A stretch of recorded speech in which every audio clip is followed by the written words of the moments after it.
Alléluia.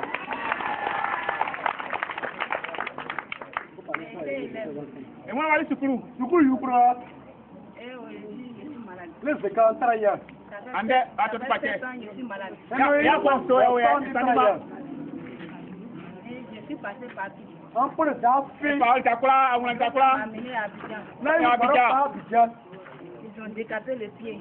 ils ont décapé le pied en effet. Mais il y a il y a de péri. Ils ont enlevé ma Ah, peau. c'est parti nous. Ils ont soudé la peau. Et le pied. Jusqu'à janvier même, je suis parti à Abidjan. Et voilà, tous ont rien. Au Manicano.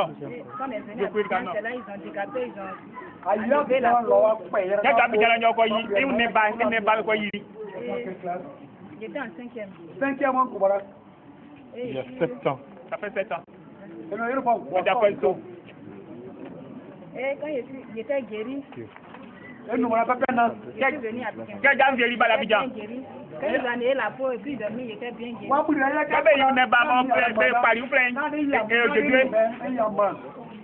Et je suis venu au village. Tout le monde pleurait qu'ils n'avaient mort. Et quand je suis arrivé, tout le monde était étonné. Je marchais, puis comment je n'étais pas malade. Même nuit que je suis arrivé, même jour que je suis arrivé, la nuit j'étais couché.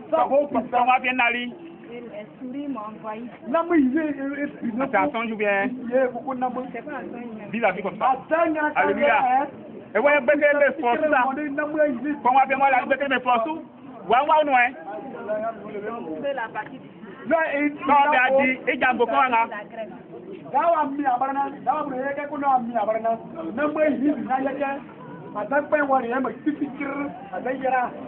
Et la plaie est revenue. Quand la plaie est revenue, les gens ont soigné, mes frères ont soigné. On soignait, ça finit pas. Il me suis réveillé, je ne pouvais pas marcher. La plaie a commencé sur les genoux.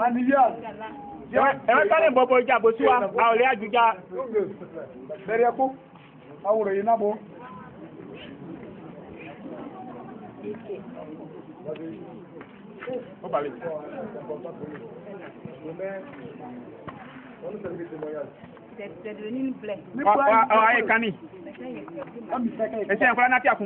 dans la maison. Je sentais. Où je suis arrêté, c'était comme avant. Il y a un guérisseur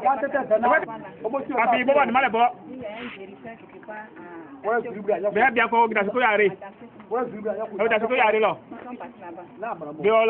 Quand j'étais là-bas 2 semaines. Mais les 2 semaines, je n'arrive pas à dormir comme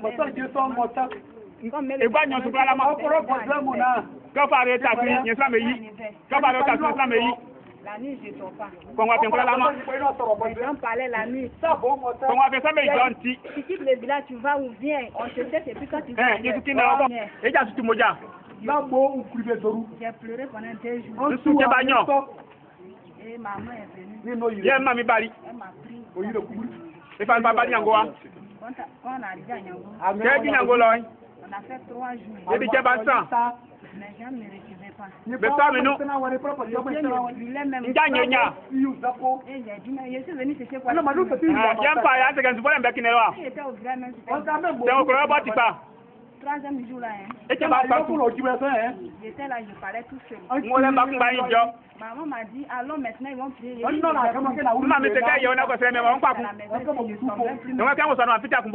Faut m'amener au village, il y a le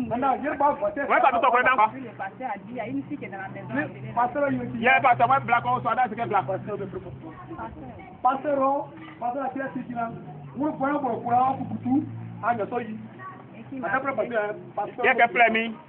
Il m'a mis en bas du manger. Et il a pris l'huile. Et par l'ingo. Et il a versé ça sur mon pied. Et par Guanja. Les gens ont pris le pied. Ils ont pris le pied pour aller. On gagne un peu qu'on est pas debout.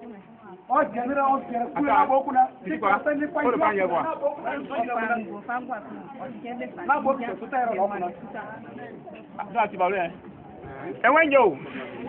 Sabe pango be gwa, skepa se pango gwa su. E ke sambe meja su sa, be meja su awenu. Et il m'a dit c'est que ya serika ni patron se ke wa jeje. va voir les gens qui sont pris. Ah, on sera be pali ajan. Et il m'a dit le pied ils ont pris pour faire un bois pour. E wa jan be pa ka tu aka, e so be pe ndani o.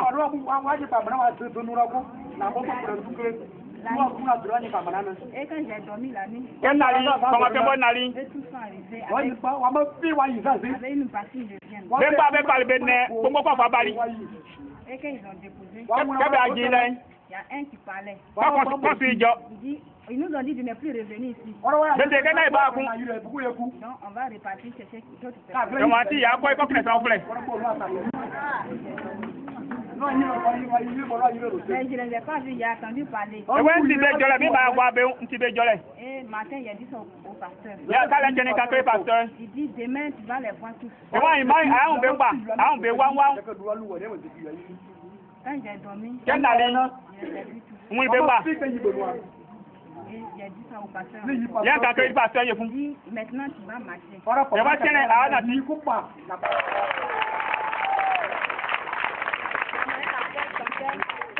Il m'a dit de mettre l'huile et ça va cicatriser. Te ke ba ngongwa su na evie. Mais quand je mets l'huile, ça me brûle. Ke ba ngongwa su ye mi. Je dis, je ne mets plus. Ni ba gwa su Il kun. dit, il faut mettre. E te ke ba gwa su. Quand il a commencé à mettre, Ke ba ngwa su. ça commence à aller. Ko ko tu ye. Mais comme c'est sur les nerfs, Ke ba ti bi di me su. quand je marche dessus, ça fait un peu. Ke na ti su ti mo jada. Je prends les bois. Sinon, E ke te ba ka ne o te ti ja su ye. je rends gloire à Dieu. Na je me ku nya se. Ye na ye me ya se. Et je vais bien me donner à Dieu. Ye na ba bi o mai me tie. Alléluia. Alléluia. Il y a des résultats. Et les résultats vont se poursuivre. Alléluia. Chaque 2 ans, je change mes lunettes. Donc, quand le mal a commencé, je me suis dit que c'est mes yeux, il fallait changer. Après 2 jours, 3 jours,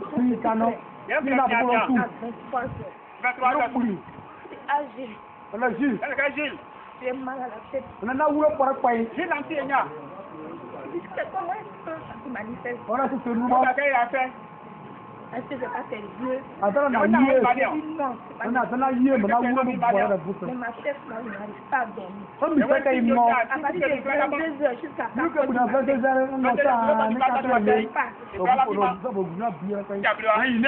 Le deuxième jour, je suis venue payer mes 2000 francs pour voir. Le deuxième jour, la nuit, je dormais avec lui et puis mon mal a commencé. Et puis Gilles, mon mal, je suis allé dehors. Mon mal, il est venu s'arrêter, il dit comment est-ce que ça se manifeste? Ça me fait mal et puis il voyait mes larmes couler. J'avais oublié un détail. Le deuxième jour, il y a une parole qui est sortie de ma tête. Qu'est-ce que j'ai fait? Est-ce qu'ils n'ont pas tiré sur moi? J'ai pas pris en considération. Lorsque je suis venu voir le prophète, il m'a reçu. J'ai dit, ah, monsieur, le prophète m'a dit, ça fait 2 semaines, j'ai fait 3e semaine. Tirer sur toi. Et si tu n'étais pas venu, c'est moi doute là tu mourrais. Je rends gloire à Dieu.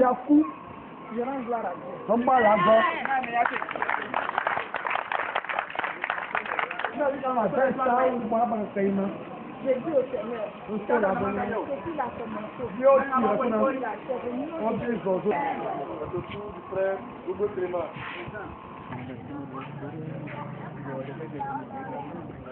Alléluia. Amen. Jésus. C'est que yo.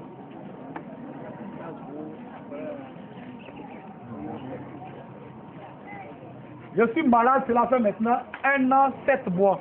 Et moi, je suis parti à la fois anglo-saxon.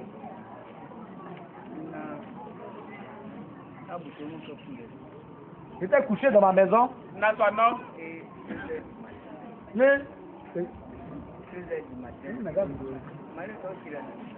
J'étais couché dans ma maison et à 2 h du matin, je suis sorti pour aller pisser. Je suis revenu me coucher. Quand je me suis couché, je me suis plus réveillé jusqu'à 6 h. Quand je me suis levé,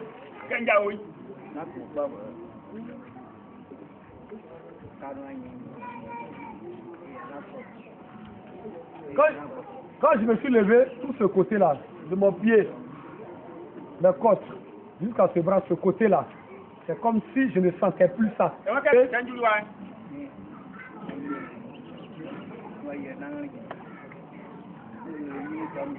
je suis arrivé, je suis allé rencontrer le prophète. Quand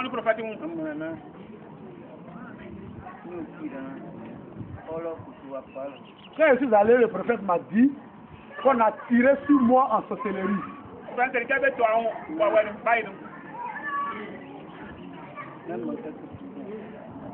Avant quand il me couche, je ne dors pas.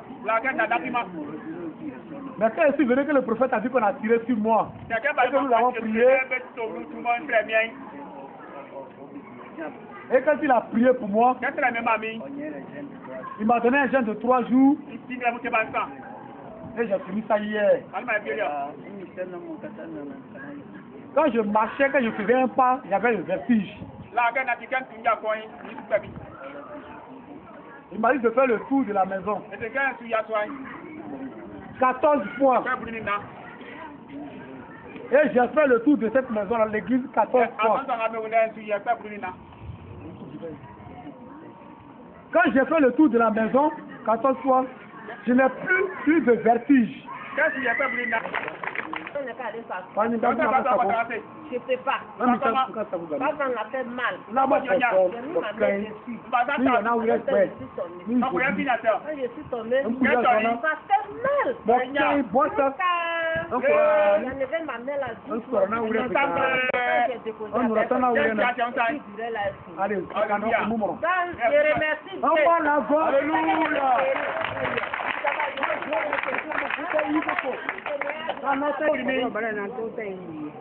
J'ai eu une toux, mais je ne sais plus combien de temps cela a duré.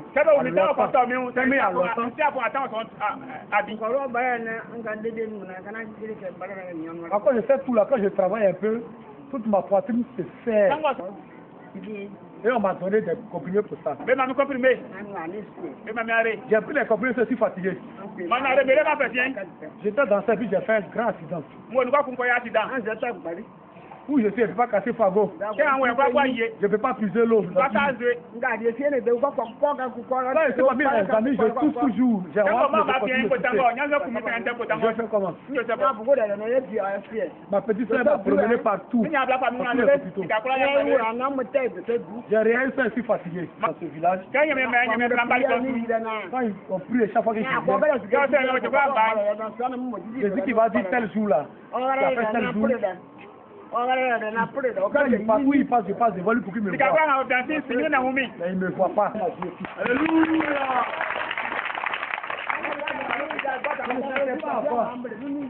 Je sens que tout mon corps là, je suis guéri. Parfois il a commencé là. Il continue, il guéri totalement. Que je mets toujours dans son sang. Je dis. On m'a regardé. J'ai la tension. Ça fait 20 ans. Quand tu me vois, mais rien là, tout ça, c'est coupé de l'autre.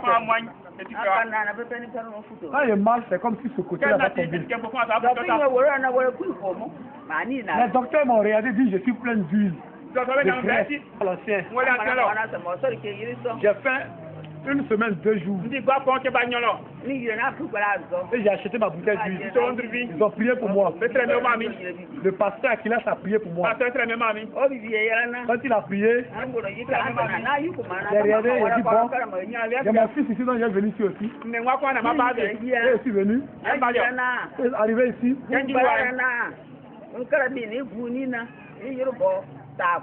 Ça fait maintenant 3 ans. Ya ko ta tué. Je me marche des pieds. Yen nganja me nya. Mon pied était enflé, c'était noir. Quand on est quand il blé odun tun. On dit il a marché sur un médicament. Ben ti ali ke. Et ils ont fait, ils sont... Après na tout la va bien. Le pied est devenu léger. Njala boy, vraiment fly. Je pas encore bien. Kumbanga ada bia pa. Ça que je sens encore un peu de douleur. Ela ni eda ina kinga. Je sais que le Christ est fort. Je demande au Christ de laver tout mon corps Aka na aka e et de me me ba soigner. je. Que la placation que j'ai faite, c'est dans ça j'ai enlevé la maladie. Papier a dit ouais. Voilà. Un tiro da guardiana. Bah, c'est quand on peut prendre la ville de l'eau à Yeriso. C'est demain à 10h. J'étais couché, je ne marche pas. Na li zona tima. Je ne mange pas. Ba di alke. Je suis allé à Davisaria. No yang zeria. Là-bas, je ne suis pas guéri, je suis revenu. La fama ma jeje yan bari wa. Quand je vais tenter de marcher, je tombe. Ka me na ti nyen fiase. J'étais plein de feu, il y avait une flamme. Ka kinga mo ti ka we ne ngba ti ka si ono sa. Les nerfs de mes pieds me tirent jusqu'à mon bas-ventre. Ni ja nun di me ngba ki ke me le ba ji babo wa. J'étais dans mon ventre. E ti ke aya na kulo sa. Et je suis là comme ça. Yen wole sa.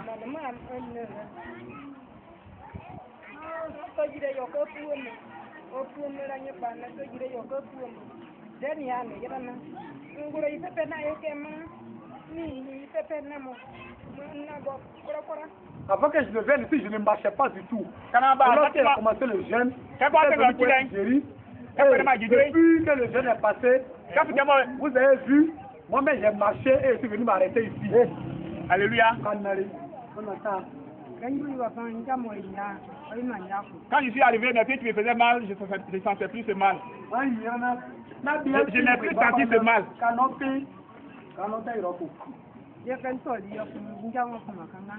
Quand le prophète priait, elle est tombée. Quand elle est relevée, elle ne sentait plus ce mal. Et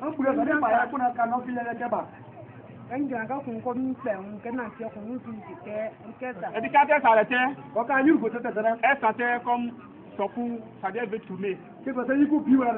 Voilà, souvent elle a vertige. C'est comme si elle a vertige.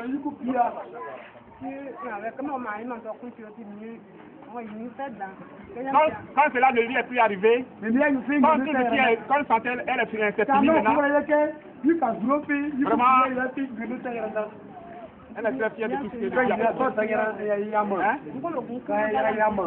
elle a 1000 francs en guise de reconnaissance. Tout ce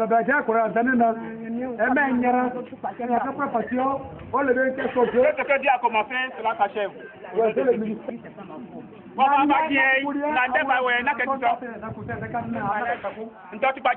Je suis tombée malade dans le mois de février. Je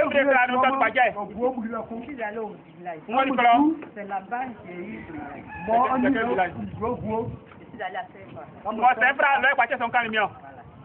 Donc dès que je suis arrivée dans le passé, j'ai une soeur qui était décédée et je suis allée au village de ma soeur. Donc dès que je suis arrivée au goudron net, on m'a déposé. On dirait que c'est mon âme qui est en moi.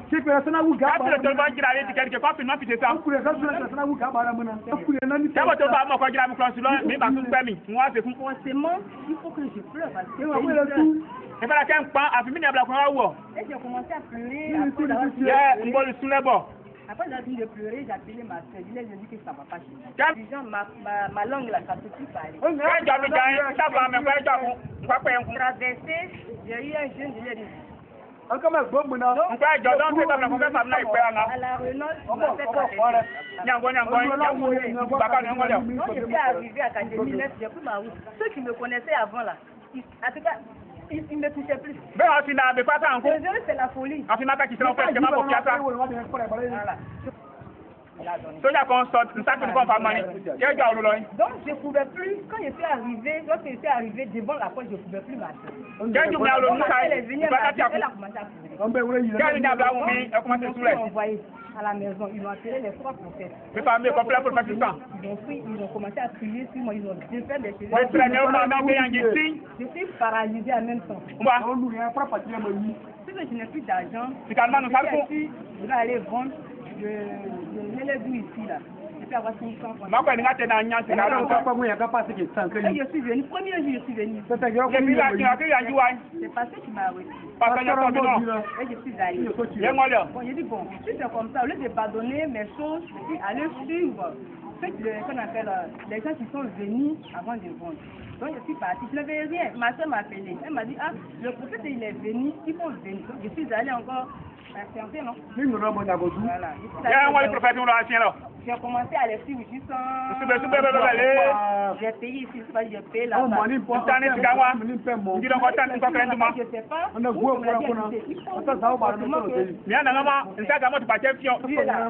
Mon frère m'a dit qu'il suit Dieu là. Il faut te refroidir.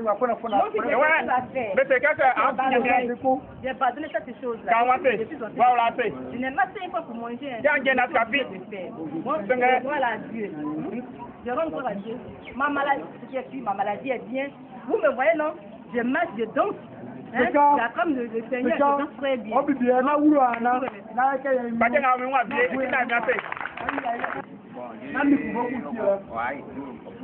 Ça fait le tour des terrains jusqu'à toucher l'autre pied.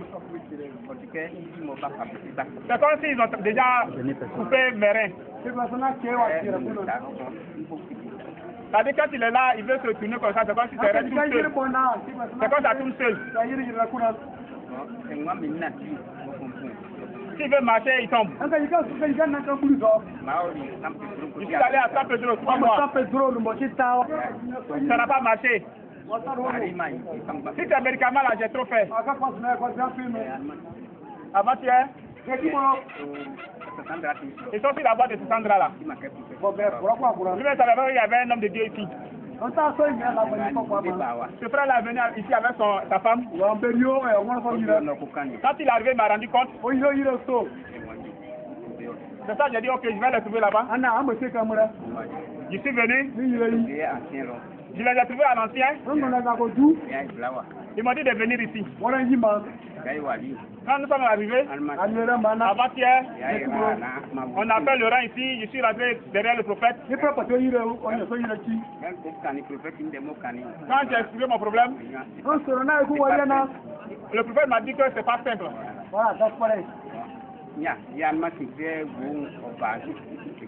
Avant que la ceci, moi le serpent venait, c'est contre moi le serpent là venait. On n'a pas pour rien pour il y a bien vieillard. Même sur la voie qui s'est venu le monde. Pas me le dire, je lui ai dit, je vais marcher tout ce qui. On a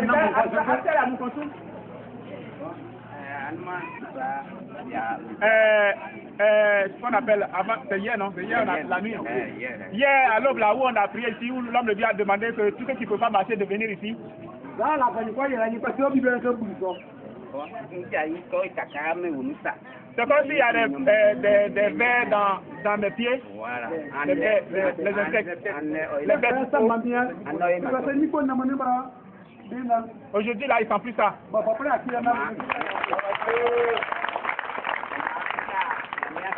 Ils venaient le nom de Dieu. On va prendre passion, on va aussi. Le prophète partout pour la croix.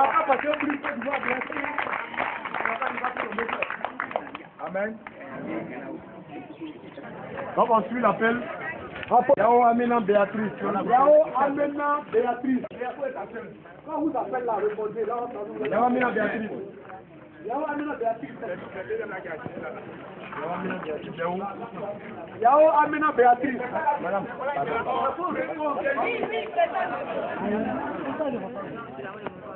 Kona Afoué Yvonne.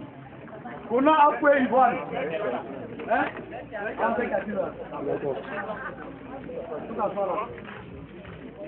Claudio Dorcas. Claudio Dorcas. Claudio Dorcas. Répondez, comment vous appelez là? Elle est là. Aguerri, accepté.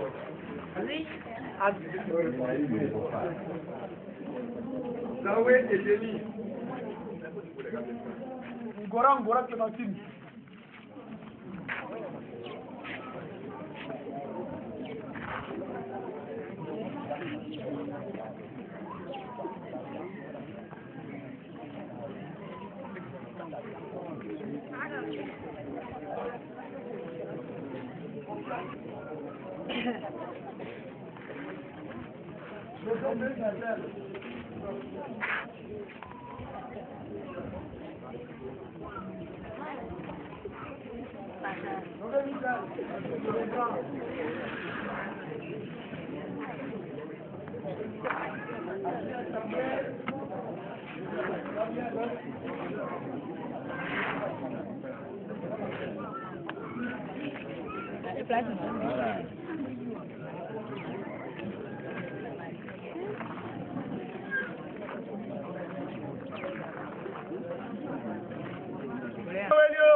Gilina welio, unkamu wasiu, labo Gilina welio, Gilina welio.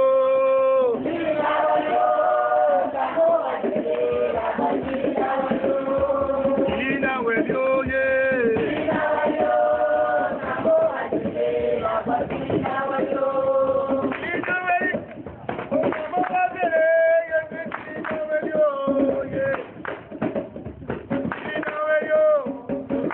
wasiu, Gilina welio, ye.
Gilina welio.